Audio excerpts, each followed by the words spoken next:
pulled up? Yes. Okay, perfect. Just so that no one has to see my configuration of live stream. Okay.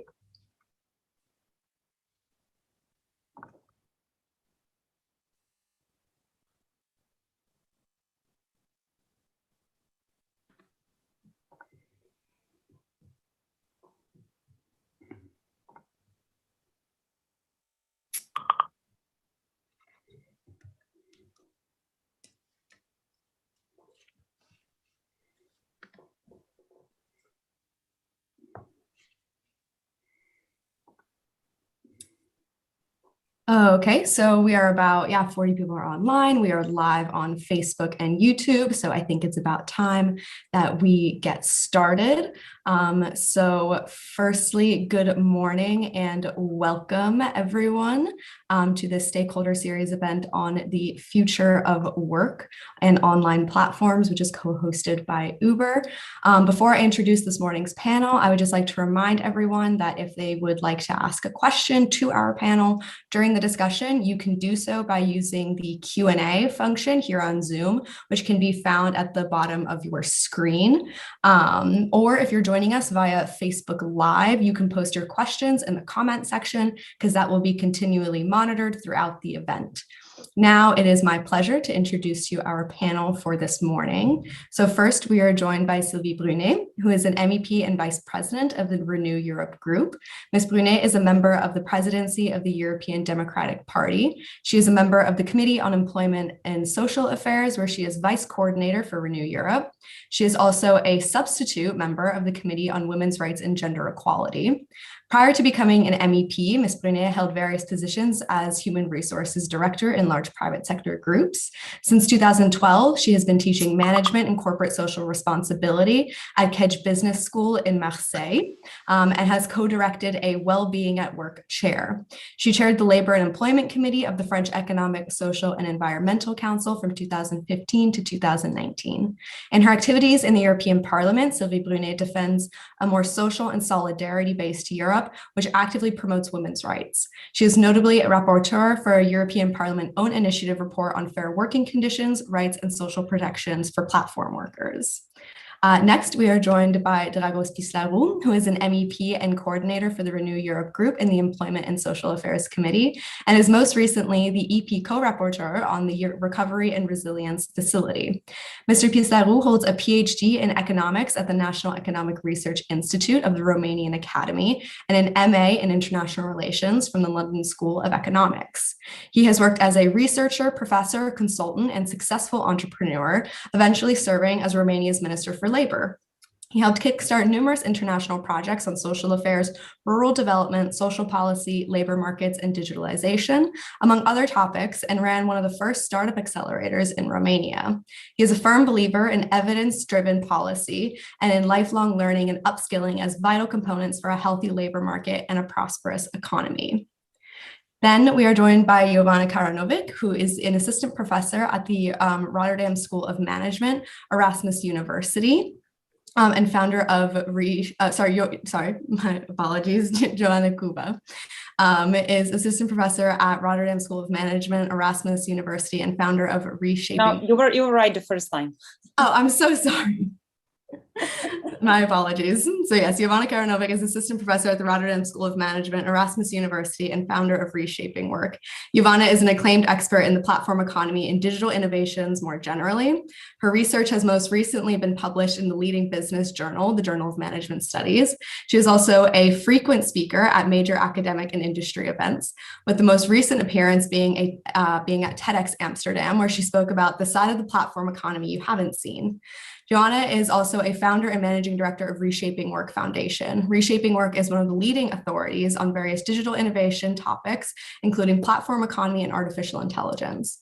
Reshaping Work conferences are notable for their multi-stakeholder approach to the future of work debate, involving companies, academics, policymakers, unions, and other relevant stakeholders in the future of work discussions. Reshaping Work events are hosted around the globe and feature leading experts and cutting-edge research insights. And then last but not least, we are joined by Joanna Joanna Kuva. Joanna Kuva is the Senior Director of Public Policy for Uber, covering Europe and the Middle East and Africa. Her core focus at Uber is to work with key government and regulators to help define the right parameters for Uber to operate while showing the impact that the company can make in delivering economic opportunities and investments in the region. In her career, Joanna has focused on startups, entrepreneurship, and strategic partnerships across government and business. Joanna joined Eureka, which is a global crowdfunding investment platform, as the head of strategy and partnerships, with a core focus on helping startups to be able to grow, scale, and succeed while empowering the crowd to participate in the growth process. A significant part of her career was spent at Google as head of public affairs for the Middle East and North Africa, where she focused on supporting the mission to grow Arabic content online through public policy, communications, and strategic partnerships. Joanna completed her Master of Public Policy at the Harvard Kennedy School in 2007. And this morning's event is being moderated by Jack Parak, who is a news correspondent and presenter in Brussels and has worked across numerous media outlets such as Euronews, Politico, and Euractiv, to name only a few. So with that, I will send it over to Jack to begin this morning's discussion. Thanks so much, Natalie. And yeah, welcome everyone to this event. We really appreciate you joining us. The whole point in this event, as a stakeholder event, is to get questions and to be having a real discussion about the future of work, how online platforms fit into them. We all know the necessity of online platforms, especially in the pandemic. So what we're going to do is we're going to have some short opening statements from each of our speakers, and then we're going to start having a discussion. I hope that you'll put your questions into the Q&A or into the comments section on Facebook or wherever you're watching it, and they'll be directed towards me. If you write a question, please make it clear and short if possible, and direct it exactly to who you would like that question to be answered by. I think we'll start, I think probably because we're talking about online platforms, it's probably the best idea to get Joanne, your views from Uber being a platform. I wonder if you can just give us a short couple of minutes, opening statements, the future of work, where are we going? Sure. Thanks, Jack. And really thank you so much for putting this webinar and speaker series together with this fantastic panel. So discussions like this really take us a step closer to the real approach that we need to all collectively think about when it comes to platform work.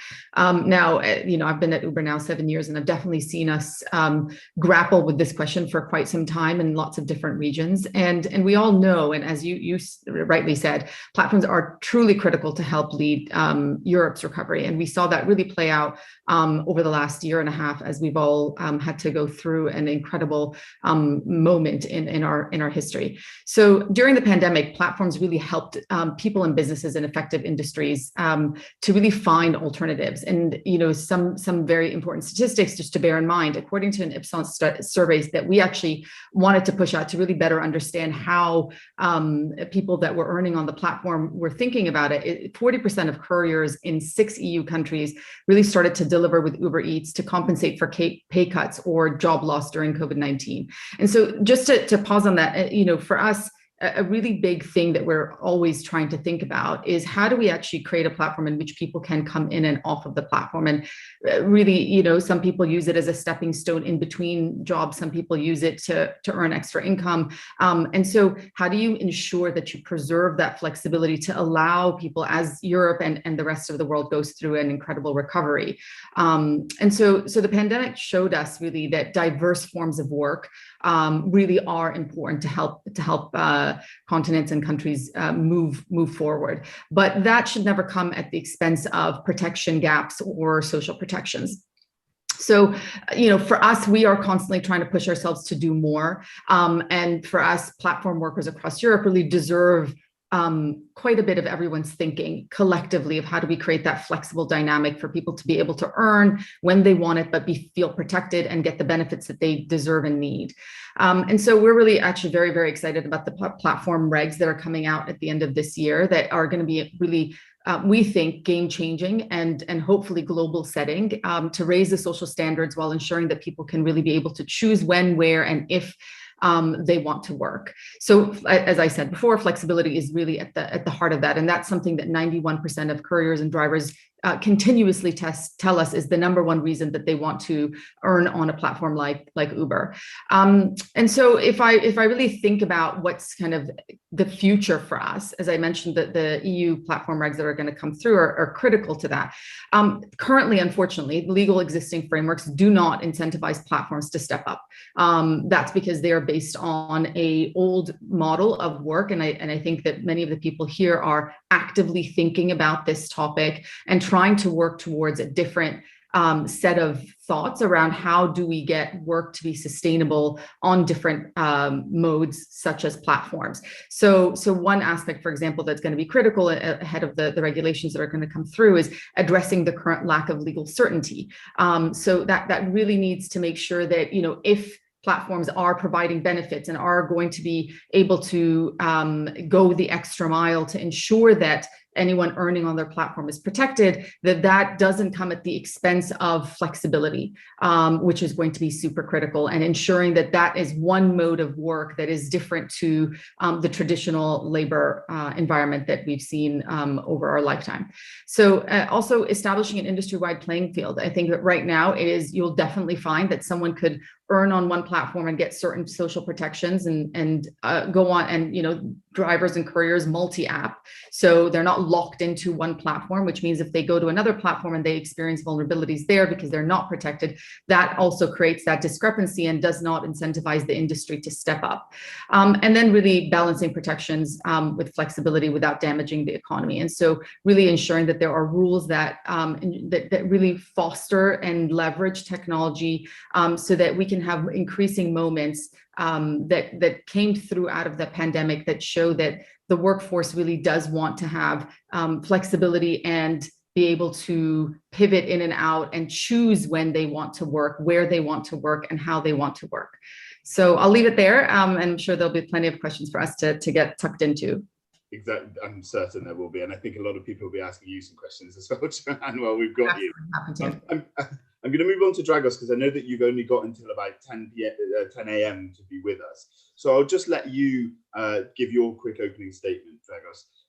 Joan was talking there about legal frameworks. What are we doing? Where are we on a policy front to support workers working on platforms? Good morning, Jack. Thank you so much for the invite. It's really wonderful to have this kind of stakeholder events. And indeed, this is a very topical issue. And we at ALDE and Renew are in the lead. I think that we have an astonishing rapporteur with Sylvie Brunet. She has an amazing experience in the field. And we are indeed right now, bringing value to the debate. Now, let me just mention a couple of things from more political and say policy perspective, to create a framework of discussion. So the choice here is indeed how to get the right balance, and that's exactly what Joanne was actually mentioning. We have flexibility, we have protection. It's about balance, and this is exactly why we are in the lead with Renew and ALDE, because we are at the center of the political spectrum. We are indeed not sharing the conservative view that digital is changing the way our lives are, because I think it's changing for the better. And we are not at the left of the political spectrum, where people are really afraid of what's happening, and indeed digital is seen as a threat, in order to that can affect jobs and the way things are behaving. So what we are actually saying is that digital is certainly a way to improve citizens' life, and we have this citizen-centered approach where we see digital as empowering people, empowering citizens, and we see digital as allowing entrepreneurs and businesses to basically do better in serving the needs of the citizens. So I think that the pandemic obviously has affected dramatically all of us and our lives and our businesses. But the pandemic has actually helped us a little bit. I think we've gained in between 5 and 10 years in terms of the acceptance of a society of what comes to be digital, and the fact that digital is not a sectoral thing anymore, but it's actually a mainstream thing that we are feeling in our everyday life when we order something to eat, when we go to when we work through teleworking, when we are actually going to traffic or any other things. So I think that the degree of familiarity with the digital tools and platforms that is a little bit of the result of the pandemic has actually helped a lot the general understanding and acceptance in the society that this kind of platform development is something very useful and something that can contribute to improve our lives. Now, this being said, I'm a Uber or Bolt and many others, Airbnb and many other platform users. And what I'm actually doing is, as a politician, as a representative of citizens, I'm talking a lot with these people. And indeed, what is happening is that for some of those people, this is indeed their job, their the thing that they do in order to get some income and have a decent life. But for some others, this is a completely different thing. They are just using 2 or 3 hours after their main job to add some revenue. But some of them are doing just for fun and to remain active. Some of them basically are actually really enjoying this as a life experience because they are actually sharing stories and so on. So indeed, the whole point in seeing platforms as one box that can actually be easily defined and placed there in a similar fashion to the let's say the existing regulations, that would be actually difficult. So my first plea would be that, especially from a liberal view, that there should be no one-size-fits-all way to regulate, and that's actually very, very important. And we need to be sure, and that's my second point, very important, that when you are actually regulating something that is actually changing very fast, you should regulate by trusting the developments and not regulate with the fear of the developments. And that's actually very important. So if the regulators, if politicians would actually be only reactive and mistrusting the further development, that's not the right attitude. And we as liberals, we are actually really keen on seeing the world developing, and we always have been enjoying innovation, enjoying technology, enjoying digital, and seeing how this is actually adding. Now, this being said, obviously what we would like to see is that citizens are actually protected as well. When we're talking about citizens, we are talking about the people that are making this happen, the people behind actually the digital, the ones that are in the front line and they are delivering the services and being there part of that process. And indeed, it is about people. And if we are actually thinking about that, indeed, we need to be sure that we are finding the right balance, that as Joanna has actually mentioned before. And I think it's just to go to the conclusion, I think that it's really important to remember these things when preparing right now this topical regulation, which Sylvie Brunet will actually explain. And again, she has done a wonderful work. So on one hand, again, I'm just concluding, this is a question of flexibility, not one size fits all. It's about a regulation when we actually trust the developments and the benefits that are there, and it's a regulation that needs to care obviously of technology, but also of the people that are there behind and ensure the right protection. So with this thing in mind and agreeing on the framework, I was actually enjoying what Joanna Kuva has actually mentioned a little bit earlier. I think that we are on the same line, and I think that Renew and ALDE are actually the natural allies of any business that wants, or entrepreneurs that want to develop technology while keeping an eye on the people and serving the citizens and being sure that there is this right balance, in between them. So yes, I really hope that we are going to move the agenda further for a stronger and renewed Europe. Thank you so much. Dragos, really appreciate it. If we run out of time and you have to go, then we'll say thanks so much. We'll try and get back to you if there's questions, if we have time, but if not, we really appreciate your intervention. We are going to come to you in a moment, Joanna, but I think because of what Dragos was saying there about Sylvie's work that she facially expressed her modesty about, we'll let you have your first opening statement, Sylvie. Thank you very much. Hi, everybody. And sorry for my bad English, not so good as Dragos of all of you, but I will try to read a paper. It's more easy for me. As you understand, it's a very difficult report and exercise, just because, of course, the role of the unions, for example, is very strong role, and I understand that it's a difficult exercise, but we will try to find some compromise, and it's very important, just because we have the preparation of a directive at the end of this year, and the Commission is really waiting for our report, my report, and so it's a really, we have a big challenge.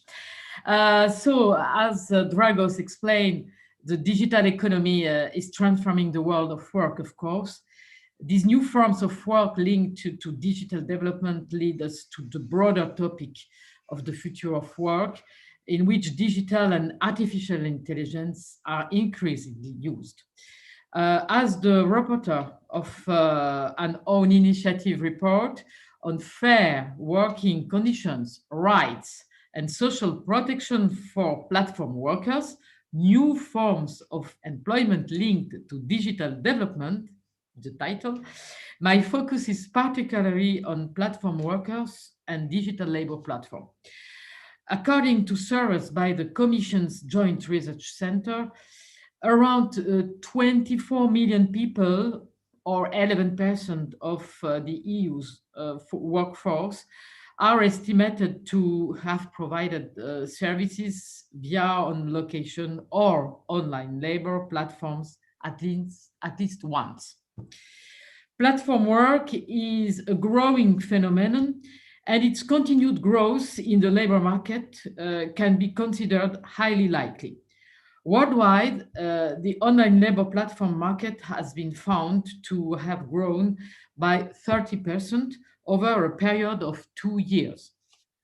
Platform work covers different realities, and it's characterized by a high level of heterogeneity in the activities carried out, online or on location, requiring a high or low level of skills, paid per task or per hour, performed as a main or secondary occupation. It's very important to understand this heterogeneity. There is a balance to be found in our discussions. While it's clear that platform work presents opportunities for employment, additional income, flexibility, it also involves possible disadvantages,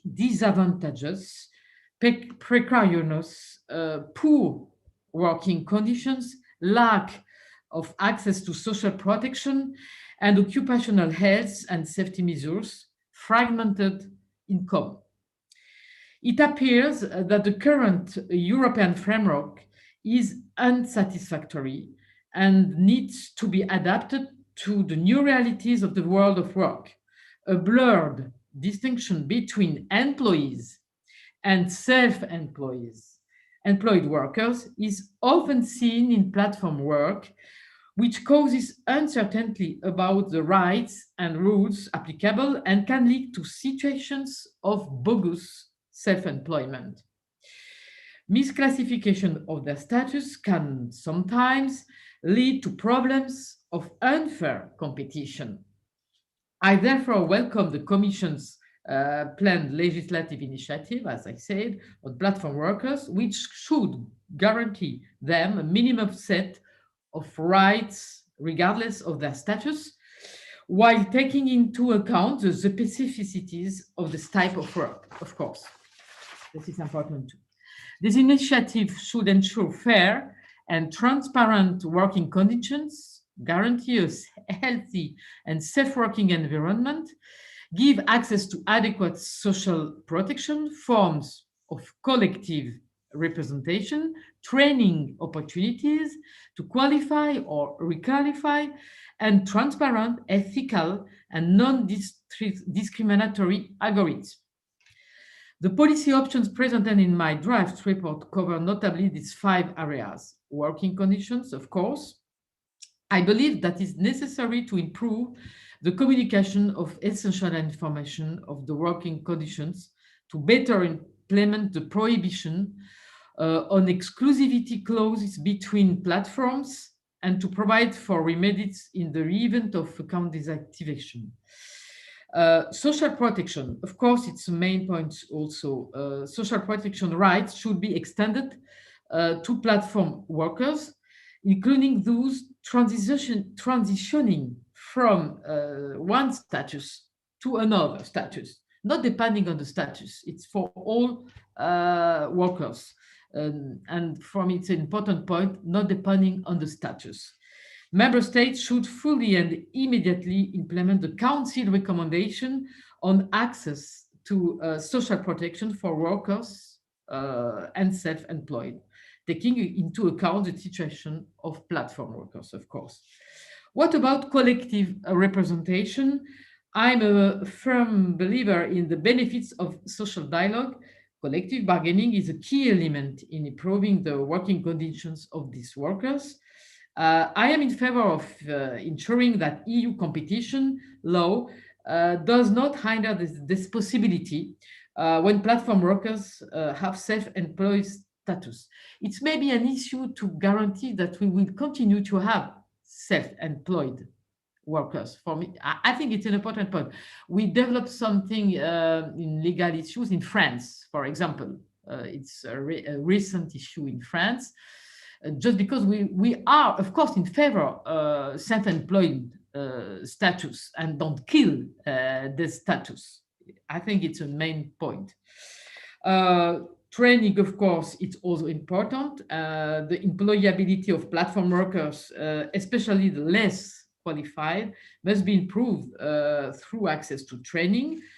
And what about algorithm and data management? We know that algorithmic management has revolutionized the world of work, of course, and I want workers to have the right to transparent, non-discriminatory and ethical algorithms and an intelligible explanation of the functioning of the algorithm, which must be free of bias.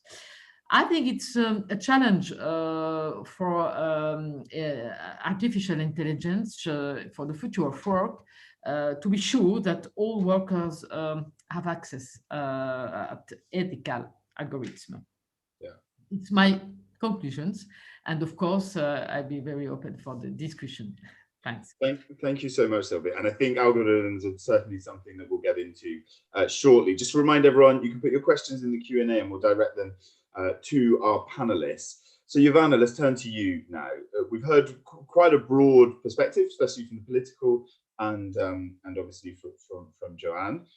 What are your feelings about the future of work using platforms? Yeah, well, as a business scholar, I have to emphasize that platforms have definitely brought lots of efficiency and consumer value, and they're certainly here to stay.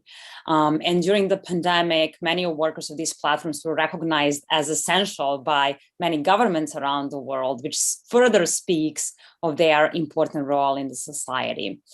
On the other hand, the platforms fell through the cracks of the regulatory systems, and the regulations are now trying to catch up and revive some of the old solutions or invent the new ones. And this has given platforms a leeway to experiment with various business models and ways they can manage and coordinate the vast workforce. And sometimes this leeway that has been given to platforms have had detrimental consequences for the workers that infringed upon their flexibility at times or did not provide them rights and entitlements enjoyed by the workers in full-time employment, for instance. And there are also lots of things we need to understand. We need to understand what algorithmic management is, what it does, and for us to accept that if we have some technological capacity, it does not mean we always have to use it, right? So I believe it's the time for us to come together as society and take a multi-stakeholder approach to this debate, whereby we involve the workers and businesses and policymakers to decide what kind of society we want to live in, and make sure that we enable the efficiency in the markets, but also not the expense of workers' rights and entitlements. Thank you, Joanna. Yeah, I think this is a really interesting aspect. Remember, you can ask the questions. We'll put them to our panelists let's bring you in, Joanna, on this. We've been talking about algorithms. How do you feel about sort of transparency surrounding algorithms? Is there enough clarity in the regulation framework? What's Uber's position on this?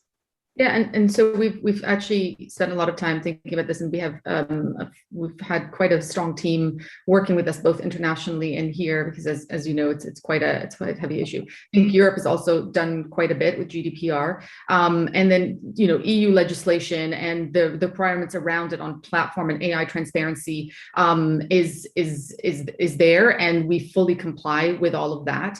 And then even a Dutch course recently confirmed that our compliance with GDPR in a case involving UK drivers, where we talked about, again, because we have obviously a two-sided marketplace. So for us, it is the balance of how do you ensure privacy while still complying with the law. And we've definitely worked with many of the policymakers to ensure we're compliant, but also preserving that fine line. So fully agree with you that I think it's something that we all need to sit around the table to continue dialoguing on. But to date, I think between GDPR and the elements there, we've definitely worked very hard to comply with all elements of that. Sylvie, turning to you, the regulatory framework, we just actually heard from Joanne there, this issue obviously in the UK and it's in Dutch courts. These platforms in the European Union, and Uber's a specific example of this, when they first came out and were fighting in different courts in different member states. How should we do this in Europe? How do we make it possible for clarity for the platforms that are useful tools in citizens' lives? You're on mute, Sylvie. Yes, I did. Yes, it's a big, the big question. And in my country, in France, I have a lot of discussions with lawyers and so on. And they are all saying that they are waiting for the for the EU clarifications, because for the moment, it depends on the courts, it depends on the decisions. It's really a problem. To be honest, the main part of the political groups for the moment in the amendments, I have 343 amendments to my report. So it's we are in the work to examine all the amendments, and mainly they asked to have a rebuttable presumption of employment relationship. This is the main question. They are thinking that with this presumption, we will be less uncertain, especially for the courts. Maybe it's the solution. To be honest, also, I am in. I consult some lawyers, especially in the European social law, just because it's very important to be sure of the consequences. I'm careful, just because I know that sometimes we are sure of solutions. We write something, especially in the European Parliament. Often we do like that. And I will be ready to be sure that it's the solution and what will be the consequences. I know that, for example, in the UK, we have the status of workers. It's new. I don't know, maybe Joanna Kuva will explain us what is the consequences for Uber, but maybe it will be the solutions. Two things. To have a minimum of social protection, for example, for health, work accidents, it's a main point. This is the first point. But the second point is maybe to have, for some of these workers, they have the choice, but maybe they will have a rebuttable presumption of employment relationship. This will be maybe the issue. Yeah, absolutely. So Joanna, turning to you, it's a really interesting one, isn't it, with platform workers, because it's such a diverse set of people. So an Uber driver, somebody that rides a bike with the food, somebody that is translating on some kind of platform or doing work via online. So it's hard to collect people together, right? So how do we protect everybody going forward? Because I think as well, it's going to drive more onto platforms. Work is going to happen more online, no question about it. Yeah, indeed. Platforms have definitely brought lots of diversity, and we have platforms for online work, highly skilled work, platforms like Upwork, for instance, where you have highly skilled graphic designers, programmers, and so on. And we have on-location platforms that generally have lower labor market entry, don't require perhaps any specific skills, and so on. And the way they operate is quite different. And whereas we have had now quiet bilateral systems, so self-employed and employees, we may perhaps need to move towards a more modular system that takes in account these differences. So for instance, some of these platforms allow workers to set their own prices, set their own rates, while other platforms don't. And I'm not here proposing that all the platforms should let their workers set the prices, because in some cases it doesn't work. So for instance, what we know from research that has been done is that in some cases, if services are relatively homogeneous, so for instance, in the case of Uber, most workers want to get from point A to point B. It makes sense for the platform to set up prices. Workers don't want to negotiate the prices, right? It takes time. And imagine how it looks for a customer if it costs different to get to one location to the other, right? For the other platforms like Upwork, for instance, this does make sense because there is lots of different services.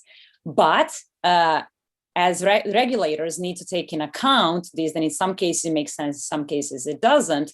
And in cases it doesn't make sense, where the platforms keep this control, we have to make sure at least that the earnings workers will have are very transparent, so that they can make a decision whether to engage in the task or not. And just to briefly reflect on this algorithmic management point, the main issue that I find here is that platforms possess enormous amount of data, and data is power. So a company like Deliveroo, for instance, or Uber, they know the exact number of kilometers traveled. They know the price charged to the consumer, whereas workers, in some cases, don't have access to this information. So only after they accept the task, they see the earnings. So meaning they don't have this entrepreneurial decision-making power that is promised to them. So these are some of the differences that regulators need to take in account, and perhaps consider a modular way to provide protections to workers. Jack, do you mind if I respond to a couple of points from MEP Brunet and Joanna? Is that okay? Yes, please. I was just going to bring you in, actually. Yeah, exactly. Carry on. The floor's yours. Wonderful. So just on the points brought up by MEP Brunet, I think that's absolutely right when she calls out what are the consequences of if we weren't to be able to provide either protections or be able to understand the flexibility and how earners want to leverage these platforms. So if we make it much more challenging for people to be able to, in moments where they need to, for example, someone loses a job, they're in between work, they need to still earn some money. If we make it incredibly challenging or very traditional, then you're going to lose out significantly. And so we saw that play out actually in Geneva, where because of a local court decision, 77% of the couriers actually lost their earning opportunity. Now, having said that, that never needs to be a binary decision. I think one of the things that we're looking for with the platform regs is to ensure that we preserve why and understand why is it that the dynamics of who's coming on the platform, how are they leveraging it, how much capacity they have of ownership of being able to come in and out of that platform. They're not penalized for not logging on and things like that. But at the same time, they still get the benefits that they require or need, so that they are not vulnerable. So whether that's in our case, we provide AXA health insurance, and in some, and it does differ market by market. And on the algorithmic transparency, just on that point, a lot of times the discussion around algorithmic transparency is focusing on automated decisions regarding matching and deactivations. And for us, its tasks are basically allocated based on location, vicinity, traffic conditions, rather than driver characteristics or behavior. And so if there's any issue with regards to fraud, safety, and detection that's needed, that's where human review does come in. So we try to balance that. Obviously, it is a constant iterative process, and something that we always engage with the right regulators to ensure we're getting it right. But for us, it's because we operate a marketplace, is how do you get that balance right to be able to provide as much efficiency both for the rider and the driver, right? They want to be able to get from point A to point B as easily and quickly as possible to move on to their next thing, and take out the thinking of that, while at the same time ensuring that when it comes to areas of safety or concern, there are human elements to that. And so not just automating the whole pie at every step. So I'll just pause there, but those are just two things I wanted to pick up on, both MEP Renee's and Giovanna's comments. Yeah, no, I really appreciate you doing it. Thank you so much. We've had some questions come in, actually. I'm going to start with the bottom one, and we'll return to some of the others. We'll start here. Marlena Voigt says, do you have knowledge of other kind of work beside taxi services that are upcoming as platform? You were just talking about Upward, actually. We'll get back to that question, the diversity of platforms. Another person, said, I'm an independent by choice. Who should ensure my social protection? 1, myself via additional insurances. 2, my government. 3, my clients. Or 4, all of the above. I suppose, Sylvie, if we put that to you, where does insurance, social protection, the responsibility of that, who does it fall on? This is really the best question, just because we often forget something. Somebody has to pay, something, and even the workers, they pay something, and so they would like often to have a protection, and we don't know who is paying. Of course, we have to find a balance, and it depends on the minimum that we would like to have. And I think that's it's mandatory to have a minimum of protection in some other areas like health insurance, and of course in case of work accidents, just because it's the main point, especially in some of sectors, just because it's dangerous and we know that maybe you have more risk. We have to guarantee this minimum, and of course the workers and the platforms will have something to pay for this minimum. And after, if we want to have a higher level, we have to decide, maybe this is for the people have to decide. It's a responsibility.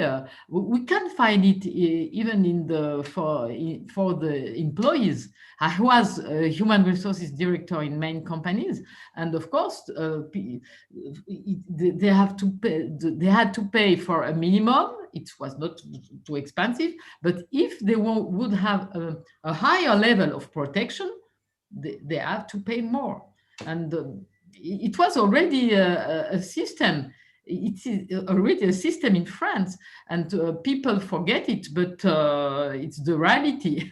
So maybe this is the issue, to find a solution for this minimum. Of course, the platforms, they start to do that.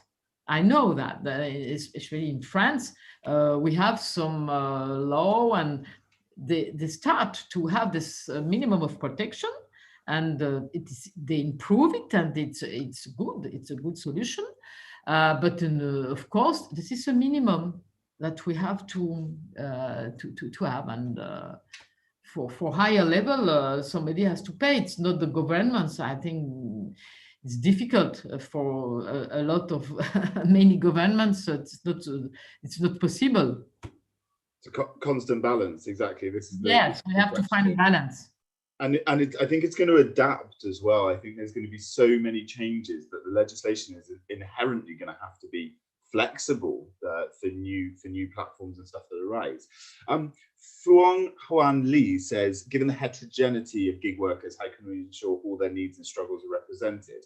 I'm going to flip that question a little bit, and I'm going to put it to you, Joanna. I myself am a platform gig worker. I'm a freelance correspondent, and I work across tons of different platforms where I get booked for work and I interact with different people and around the world. Some of them are American platforms, some of them are the European. This is an international issue. So how do we consider the international aspect of that, where platforms are coming in from all different places when we're trying to make laws on them in Europe? Joanna, I wonder if you can give us your insights. Yeah, indeed. So we have platforms that are operating globally, right? That have basically borderless immigration. So this is in the case of online work, for instance. And this has certainly benefited the workers in developing countries, for instance, because they were able to get higher wages by interacting with clients from developed countries. And we can also make a point that it perhaps benefited all workers alike because of the exchange of knowledge and exposure to different cultures and so on. But the issue arises, of course, with lots of undeclared tax income, where these platforms are not part of the system, where workers simply don't report the income earned from these platforms. So this is definitely the challenge. And if I can just also here I'll mention for the social security, this is again a problem with the global platforms, because who contributes then to the social security? If the platform is operating only in Canada and the worker is sitting in India or so forth, who should contribute to the social security of this worker? This is the question, right? So this is definitely an issue we're going to have to tackle. I'm not a legal scholar, but I can definitely say that from the business perspective, that shall platforms be asked to pay at least the minimum social protection? This will certainly reflect in the prices of clients, right? So the prices for the consumers will rise. And here I think we should differentiate between some social protections, like for instance, pension or unemployment benefits that function on solidarity principle. So we all contribute to the same pile so that someone would have, and versus those that can be optional. So do I want to have some money for my holiday pay or so on, which could perhaps rest with the worker's choice. Exactly. How do your discussions go internally on this, Joanna, at Uber? How do you focus on this issue? Because you're working in so many different countries regarding social protections, you're having legal battles, tax. How do you do it? How do we prioritize our time? Look, it's I actually think that the issues boil down to few very, very important things. I think one of the big things you have to really understand is who are the people that you're really trying to serve. And for us, it is the drivers and the couriers. They are our number one customer. And so while we didn't always get it right, I think one of the things I'm proud of and why I've stayed here for 7 years is that I do see that the company is always very intentional about trying to move towards a better direction. But also we built out a very strong team that's able to engage with policymakers. So we're not just hearing our own, echo chamber. We are trying to really engage externally, understand the dynamic, but also explain, I think, how tech can be valuable and leveraged in the right way. And I think when you try to also, what you're really spot on about is that I think the difference I find between having worked at Google versus here is that here we touch physical ground. We are in many, many more countries. And so the reality is that even though, you may only, your big markets are UK and France, the reality is that we do have to care about what's happening in smaller cities, even within those countries. And so it's not just Paris, it's Nantes, or it's other cities around. So that is a strong effort, but it's about really laddering up what are the core principles we have to care about for our drivers and couriers, what really matters, but also what's going to also ensure that the ecosystem continues to grow to be able to serve them better. I mean, if we bog it down with too many restrictions, then it will not eventually serve the intention of why people are using it, both from the rider and the driver side. And so getting that balance right is going to be critical. But I think the issues boil down to very, very core things, which is how do you get the platform work, dialogue and decisions right? How do you really very much focus on safety and then sustainability, obviously, for the future? I mean, we have to be able to see around the corner and not just kind of continue to see things as they are today. So I'll leave it there. We have a question for you, so don't mute yourself. Okay, I won't. It's a question, and it's actually directed towards Joanne and then to Sylvie. So I'll read the question, and then I'll let you guys speak in the order. So how do you, Joanne, perceive the Spanish Supreme Court decision that freelance meals deliverers need to be employed, and what consequences are they for platforms like your own? Yeah. And for Sylvie, how does that? What are the implications there for EU member states? So I'll let you guys. I won't even tell you what I think. I'll tell you what the couriers thought, who were very active in sending repeated messages to the government to say that this is not a decision they wanted to see happen. Couriers did not want, this is not why they use these platforms. They did not want, they felt it was quite paternalistic, actually, to be able to not have their voices heard. So I do think that right now there is a lot that platforms can continue to do to engage, to ensure that, of course, to get the balance right, we need to ensure that these couriers are protected. We need to ensure that they're safe on the road, but that should never come at the expense of why they are choosing to use these platforms, which is ultimately flexibility. And if you shove them into a very traditional model, we're missing the exact opportunity of what these platforms can do for earners and for the communities. And so unfortunately, I think that like I said, it's not about what I think or what Uber thinks. I would tell you to just even hear out what the couriers very, very loudly said while they were in the midst of this decision.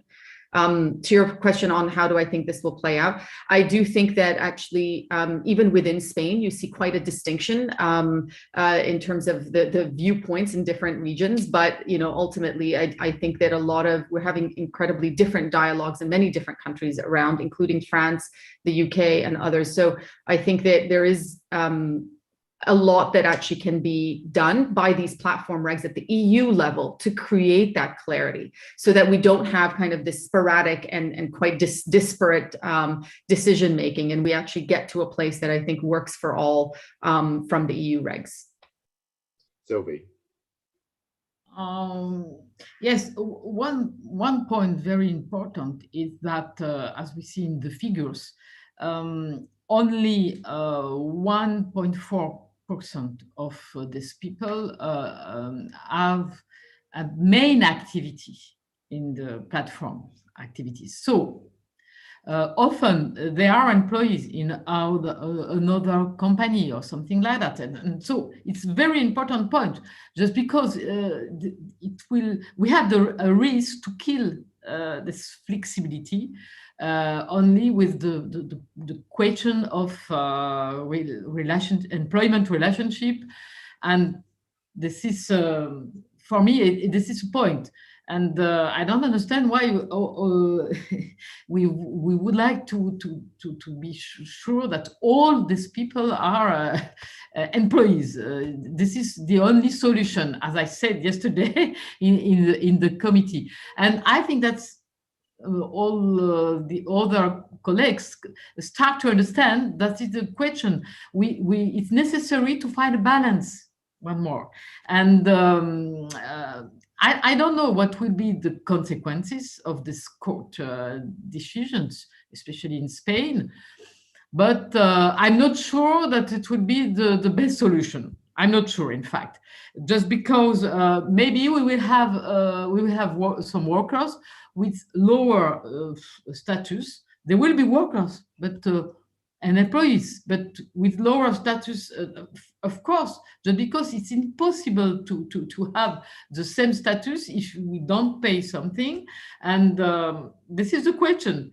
And so I'm waiting for the consequences, and maybe we will have some different approach in few months or few years, just because it's new, and we would like to have the old solutions for new approach of the work, and this is the question.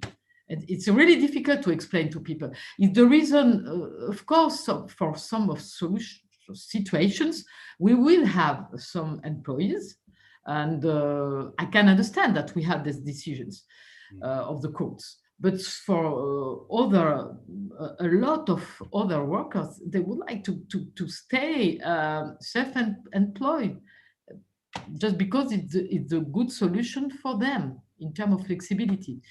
Is the reason we have to wait for the consequences, I think.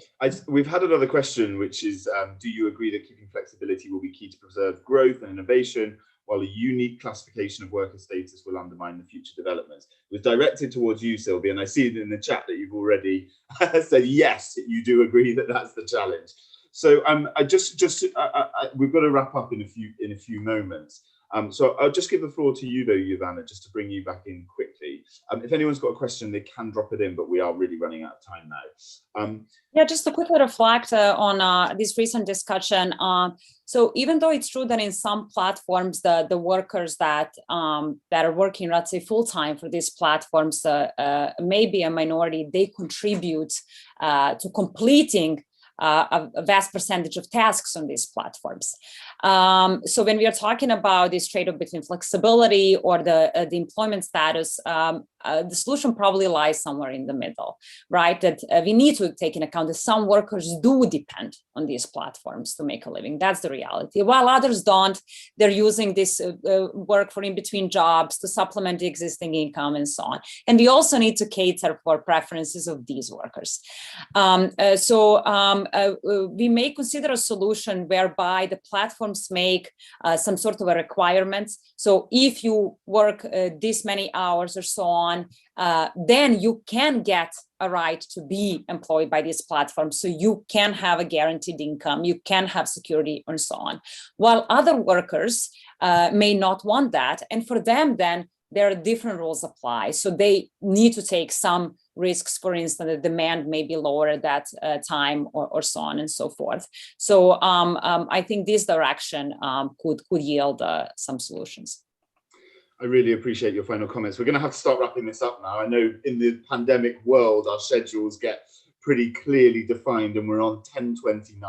So I just want to say a huge thank you to you, Joanne. Really appreciate all your views from the position of Uber. Thanks so much, Sylvie, for joining us today. To Dragos, who was with us a bit earlier, and to you, Joanna. It's been super, super interesting. My favorite kind of panel where I'm in the minority as a man. And I wish everyone a really wonderful rest of your day. Thanks for joining, and thanks for everyone for their questions. Thanks all. Good morning. Thanks a lot. Thanks a lot for having me. Thank you for all.